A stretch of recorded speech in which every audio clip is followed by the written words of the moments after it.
This video is brought to you by patreon.com/worsttake. Get access to exclusive live streams and Discord servers, on-screen shoutouts, and early access to some videos when you join now. Help make sure that we can continue to make content like this by supporting the Patreon. Links are in the description down below.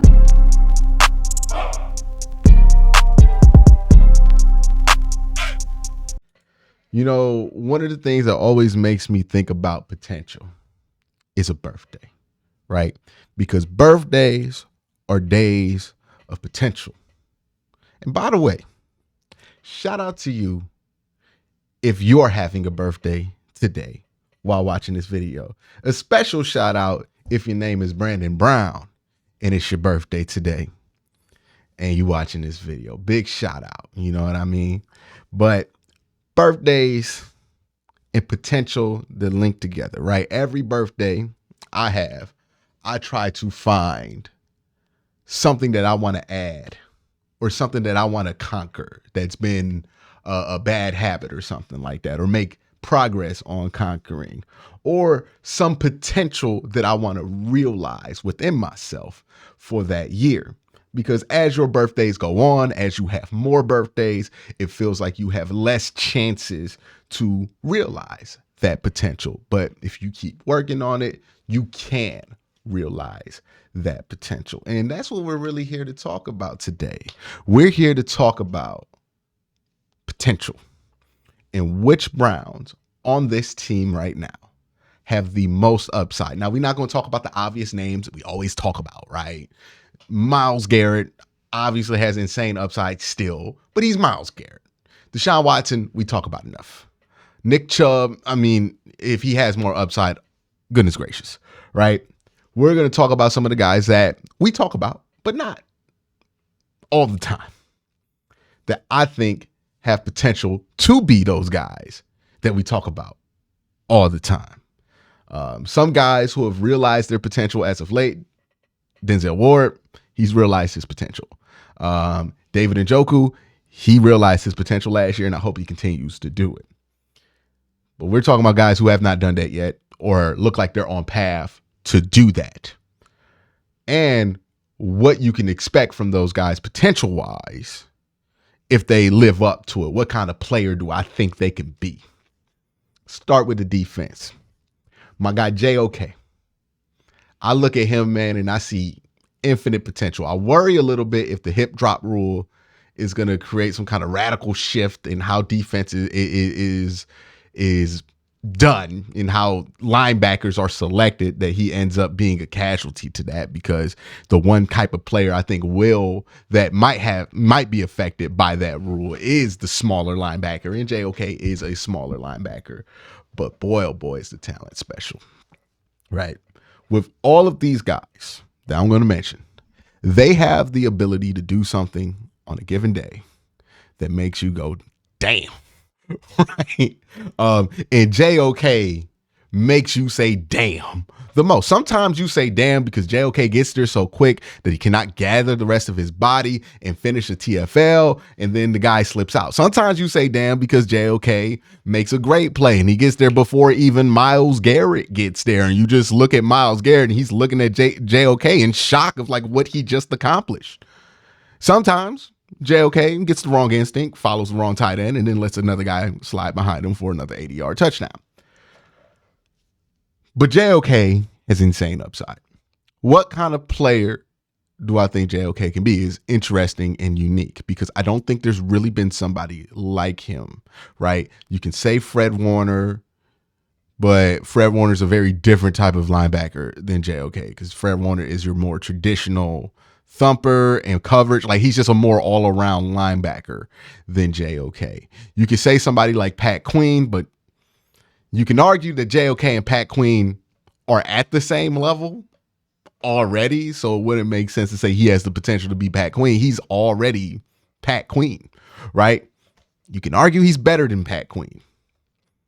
What I think JOK has the potential to be is a linebacker that reminds you of what a strong safety used to be in the NFL. For For those of us who really only watched the game since the mid to late 2010s, this may not be a concept that is super familiar, right? I think Dante Whitner, ironically enough, was like the last super well-known strong safety. Now, there's the big hit stuff that you're just never going to get from a strong safety again, because it's just not part of the game, right? Hitting somebody in the slant, making somebody fear going across the middle. It's just not part of the modern NFL game. But with JOK, what you can get is that heat-seeking missile element of his game, right? Somebody throws a screen, bam, he's right there making a big play. They run the ball, bam, he's in the C gap. They run the ball again, bam, he's in the A gap, right? That's the kind of stuff. You send a blitz, he delays, bam, he's right there. That's the kind of stuff that you used to see a lot from strong safeties. And like for Grant Delpit, you see it quite a bit, but it now comes from linebackers a little bit more often. I think the area of growth that JOK can have the most is I think he did a great job maintaining his confidence through the year. That was one area where he really needed to improve. Jim Schwartz talked about it, right? When he would make a wrong guess, he would really get in his own head and it would really affect him and he wouldn't be playable sometimes because of it. He did a great job working on that. Where he needs to improve is like if he can be that same guy and in pass coverage. And the reason I think he can do this is if you watch his Notre Dame tape, I think they played Alabama one year at Notre Dame, and he was like picking up Smitty, like Devonta Smith in the slot with relative ease. Like he has that athletic ability. He has that instinctual ability. And if the Browns have the option of Greg Newsome, Grant Delpit, and JOK as their quote unquote slot coverage options, like if somebody puts somebody in the slot, you can have one of those three guys cover them. I cannot imagine a better way to operate. Like, could you imagine those three guys? Like you just line them up. Nobody knows. It'd be nuts. So JOK, I think he could be an all pro level player. I think he could be a player who could create a paradigm shift at the linebacker position if he lives up to all of his potential. Now, it's very rare that any player lives up to 100% of their potential, but if he does, I mean, he is uniquely athletic. He is uniquely instinctive. Like this is somebody who sometimes, and I'm not comparing him as a player to him, but sometimes you get the same vibe of like, wow, how did he get there that fast that you used to get watching like great strong safeties? Right? Troy Polamalu is one of the more instinctive ones, right? He's not Ed Reed because I don't think he's as calculated as Ed Reed. Ed Reed was a chess player, right? Ed Reed was out there playing chess and he was able to guess your move because Ed Reed was the smartest guy on the football field. And I'm not saying JOK does not do his work. He's not a chess player or anything like that. I'm not trying to disrespect him in any way possible. But what I am saying is when you watch JOK play, he's more of a freestyle dancer. Like, it's just like, okay, he's just feeling it. He has a good flow of where they're going to go offensively. He has a good understanding of that, right? And sometimes that can be better than being tape guy, than being like chess move guy, because you can only predict if you're a chess player what you have seen before. JOK has the ability to predict things that have never happened. Okay. Like you hear the story about Pat McAfee and Polamalu being in the B gap when he ain't even like, he just felt it. He felt it, right? That's something that JOK has. Like he can just feel it. He's like, nah, something's up. And he trusts his gut. And when he trusts his gut and he's confident, he can be a really special player. And like to imagine, like just in coverage, if he can get that together, and then you have Grant, you have Greg in that coverage area, and then you also have Myles Garrett, and you could play JOK off Myles Garrett. You have something very dangerous there, and just an amazing combination. Now, Grant Delpit is somebody I brought up in my conversation of JOK because you kind of have to bring up Grant when you talk about JOK because they do similar things on the defense. Like in a way, Grant kind of operates as linebacker, strong safety and a half, right? Because they play Ronnie McLeod a lot. But Grant is also, I mean, a uniquely special player. I think JOK was a special player in college. Grant Delpit, similarly, was a special player in college. We forget that in his junior year, Grant Delpit was probably the number 2 or 3 ranked prospect in the draft. Now, he stayed for that last year, and he didn't play as well. He hurt his foot, and then he popped his Achilles his rookie year, and the hype hasn't been on him since. But if you've been paying attention to him the last couple of years, you see a guy who's really started to figure it out. Right? At the end of the 2021 season, the disaster that was defensively, Grant Delpit was your best run defender. And we had the question at the end of 2021. We've seen this before with Grant. We've seen Grant look like he's going to figure it out, and then the next season starts and Grant's playing up and down. Well, he did it at the end of 2021, and then 2022 happened, and he played super well.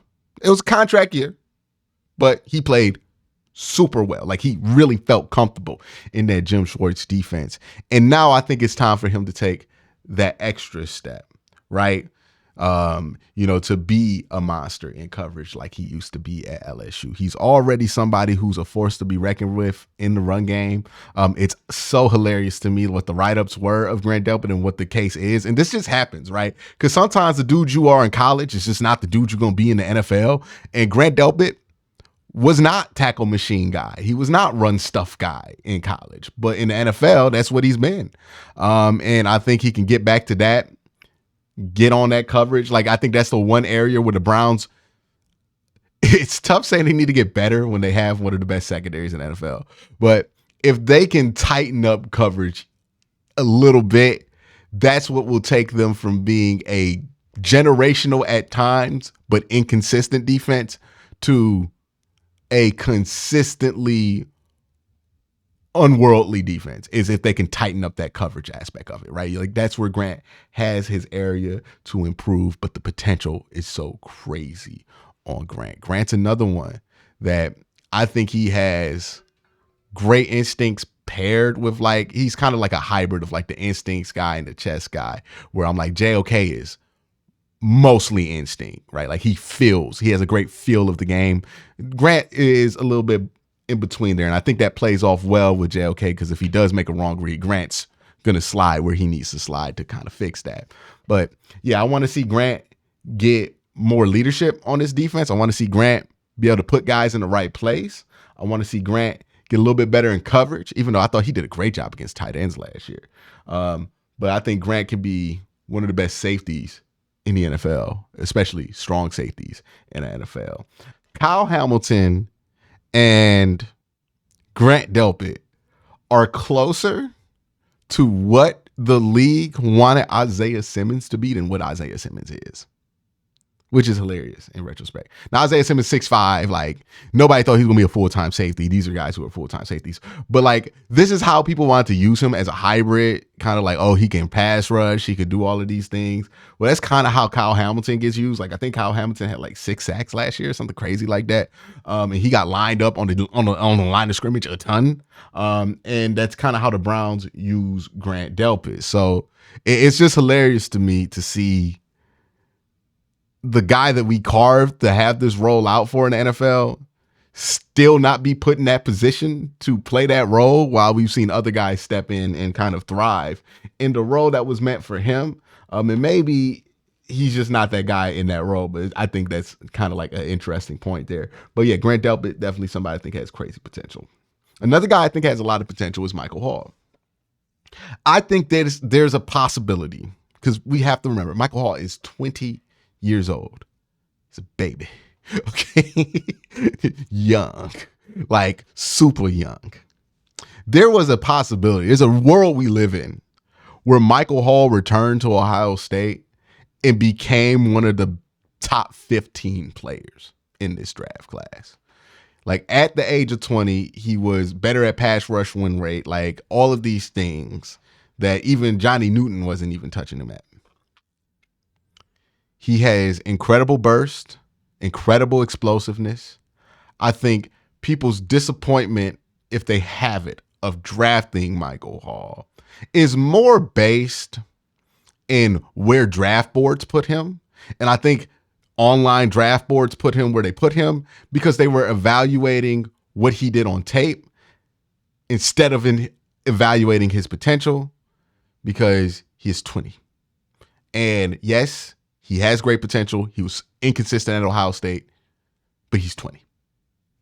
Every 20-year-old who's ever existed is incredibly inconsistent.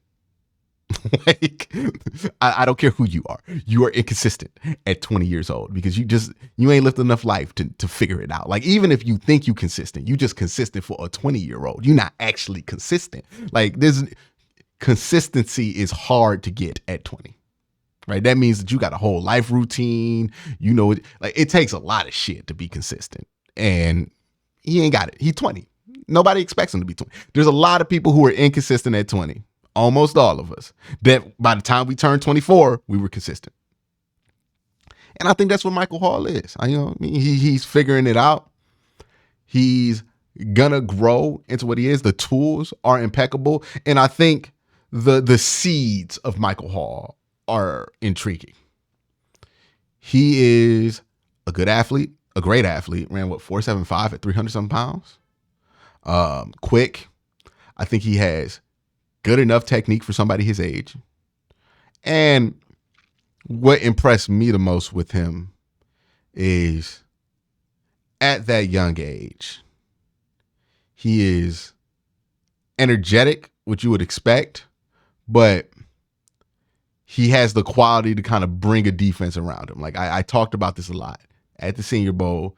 He really took hold of that kind of leadership role on that defensive line room, which stood out to me, right? He was the dude making sure everybody was hustling and setting the example and sprinting off the field and getting everybody hyped up. He was Juice Man at the Senior Bowl. He was the most excited person to do one-on-one drills. He was the one hyping up his boys when they did well. Like, he was the one that seemed the most excited to compete at the Senior Bowl.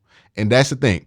I think we get wrapped up in this conversation with defensive tackles because we want our defensive tackles to be aggressive. So we kind of equate aggressive with nice. So we're like, we don't want nice guys to be defensive tackles because they're not going to be aggressive. But I don't think that assumption is true. We want competitors to be defensive tackles. Most defensive tackles in the NFL aren't assholes. Like, you don't got to be an asshole to be good at defensive tackle. Like, most of them aren't. All the good ones almost aren't. Like, maybe, no, I'm not even going to throw no names out there. But, you know what I mean? Like, we make this assumption, but it's not really true. And if you do the math on it, it don't make no sense. But what we do want our defensive tackles to be, or anybody who plays in the trenches, is to be a competitor. Like, how bad do you want to line up? How bad do you want to practice every day? How bad do you want to crash every day? How bad do you want to win a rep? That's the thing that you got to answer. And I saw with Michael Hall, like, no, he likes to compete. Now, he's got some shit to learn. He's 20. But when I look at a defensive line and I look at guys who aren't Myles Garrett, I'm like, that's the one that could be a Pro Bowler easily. That's the one we could be talking about being the first round talent that Andrew Berry got outside the first round talent this year's draft. And he could have been an early first round guy because, again, the tools are there for him to be one of those type of defensive tackles that you would draft really early in the draft if he were just more consistent. But yeah, I really like Michael Hall. The more I look into it, the more I like it. Martin Emerson has incredible upside. 3rd round pick out of Mississippi State. Long dude. You know, I always have my reservation about long corners because they can only cover so much ground. Their hips are only going to be so fluid. But Martin Emerson plays like somebody who's going to be a lot of people's favorite player, right? Your favorite player on your football team or on whatever sports team you like is not always going to be the best player, right? It's going to be the player that excites you. And the player that excites you is the most passionate player. And in a sport like football, the one that physically asserts themselves and shows you how bad they want it. And Martin Emerson is that guy. We saw him make leaps as a corner last year. I think we saw him make even more leaps as a locker room leader. DTR has an game, but he wins against Pittsburgh. Who's the first person picking him up not letting him feel bad about winning that game, making sure that he knew he was a winner in that moment. Who was that? It was second-year player Martin Emerson, which speaks to the culture of the Browns are building, that a second-year player can up somebody like that and be in that role to have that leadership. Leadership is for everybody. It's not always going to be reserved for your best player, because sometimes dudes are just good at football and they ain't really interested in leading, and that's fine. But Martin is good, and he feels like somebody who, by the time he gets to his second contract, hopefully in Cleveland, will be one of the emotional leaders of the team. Like, he seems like somebody that they want to follow. Him and Greg Newsome. Now, Greg Newsome doesn't have the potential that he has, and that's only because Martin Emerson is just physically a different beast than Greg Newsome. Greg Newsome's still a really good corner, but that's kind of the potential that Martin Emerson has. You know, he has that potential to not just be a great football player, a shutdown corner, and a really dangerous corner to throw to, right? Like, he's got Richard Sherman traits of him. He's not Richard Sherman yet, but he has traits. And part of those traits is how he carries that emotion on his sleeve. And Richard Sherman, not everybody's favorite player, but he's a lot of people's favorite player, right? There's Richard Sherman stands out there, a lot of them, because of how he carried himself and how he held himself. And it seems like people in that Legion of Boom locker room hold him to a high standard. So that's kind of what I see from Martin Emerson. Again, will he realize that potential? I don't know, but he has the ability to. Let's talk about two guys on the offense that I think have good potential. Jerry Jeudy. Jerry Jeudy has been fighting the battle of living up to expectations the second he walked into the NFL, because it's not his fault, but he was the first wide receiver drafted in an excellent wide receiver class. And when that happens and you're on the team that drafted you, their fans are always going to wonder, what if we didn't draft you? Right? The mere fact that Tristan Wirfs exist is like 80% of the reason a lot of Browns fans don't like Jed Wills. Now, Jed Wills does shit that makes you not like him, right? Like, I'm not about to be out here saying like Jed Wills doesn't deserve any of that. No, I get why people don't like Jed Wills, but a lot of this is because you felt like you could have done better than Jed Wills. If the only tackle that went after Jed Wills was Mekhi Becton, a lot of us would be like, hey, is what it is. We needed a tackle that year. But Tristan Wirfs went after him. So we always feel like we could have done better, because technically we could have done better. And for Denver Bronco fans, that's kind of the lens that they looked at Jerry Jeudy with. We always felt like we could have done better. Jerry Jeudy does something, well, Michael Pittman does this, or this other guy does that. Like, they're always looking at the other wide receivers in that draft class, and they're judging Jerry Jeudy not based on what he's doing, but what he's not doing in comparison to those guys. So I think a trade to Cleveland is a breath of fresh air for him, because the Browns did not draft Jerry Jeudy 15th overall. We don't give a fuck about what any of those dudes do. We traded a 5th and a 6th for Jerry Jeudy. We paid him $17 million. We care about if Jerry Jeudy does what the other $17 million wide receivers are doing, which means that there's a better chance that his work gets appreciated here. And I know people act like these things should not affect somebody's ability to do their job.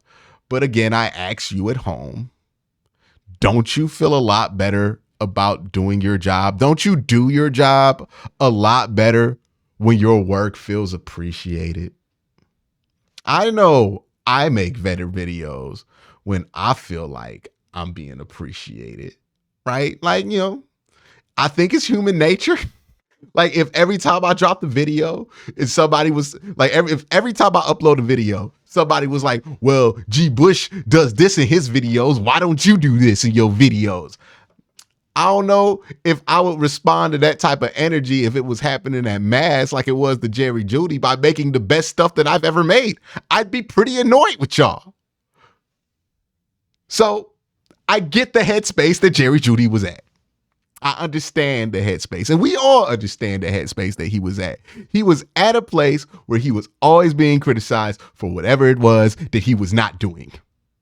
And when you're in that place, and it's not just people on Twitter, it's Steve Smith, it's Mark Schlereth, it's alumni of the Denver Broncos. That hits. It hits in a way. Right? So him coming here, getting just a clean slate, I think is going to work wonders for him. He has the potential to be somebody who can consistently get 1,000 yards.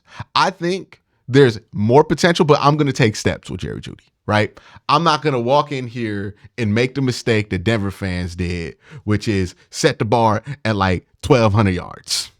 Like, that's basically what the bar has been for Jerry Jeudy. Get 1,200 yards. If you don't get 1,200 yards, we're going to be mad at you for not being somebody else. I believe Justin Jefferson went in that draft class. Yeah, the bar for him's been Justin Jefferson, CeeDee Lamb, and Michael Pittman. That's who he's been judged against. Does he have the potential to be one of those guys in the right environment? Maybe. But for now, I want his potential to be at being a 1,000 yard level contributor. Now, you can argue he's already been that. He's been at 14 yards per target his entire career, basically, which is pretty much 1,000 yard value. But, you want to see him achieve the number. You want to see him have that impact, and you want to see him just have a year where he does not have to worry about being compared to other people. But I do think his potential is high. And I think that's why the Browns made the move and signed him, because they think, hey, if he does get that comfort, if he does get it together, then we could start focusing on things and improving things like the finishing on contact, the 50-50 ball, stuff that he did not have an issue with at Alabama, but in his pro career has popped up as a consistent issues, right? Drops weren't really a thing for him at Alabama. Contact drops weren't really a thing for him at Alabama. He was good at 50-50 balls at Alabama, but at Denver it was, right? If he cleans up those things, he could be somebody who could be like Amari Cooper for this team. But let's take steps at a time to get there. We can't skip steps.